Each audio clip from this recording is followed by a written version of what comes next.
water. As Tommy Makem used to say, plenty of running water, but nowhere to put it.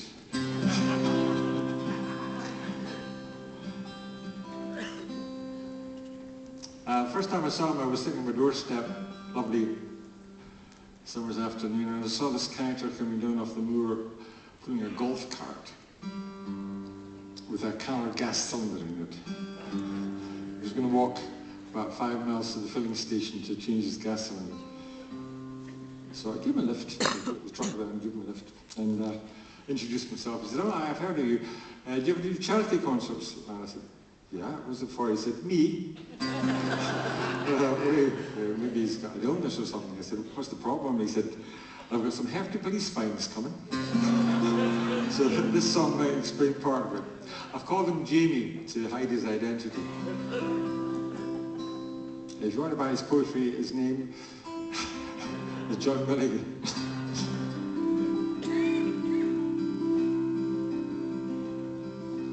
Jamie lives at the top of the hill where the hawks and the buzzards fly, and his nearest neighbour is the mountain hare, and he rises up to the curlew's cry. The old stone cottage kind of hunkers down in the rocks and the heathery grass,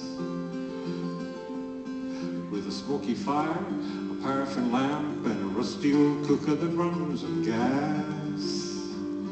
And it must be cold when the north winds blow, but Jamie and I agree, when the moon shines down on the winter snow, that he's nearer the stars than me. And there's a hell of a rough road leading out, but a tougher one leading in.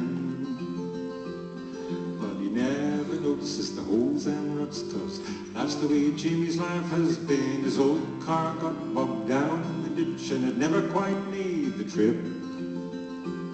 So he bought another one just the same, so that he could cannibalize and strip. If you always do with what you got, Jamie and I agree, then you'll never want for what you've not. And that sounds good to me.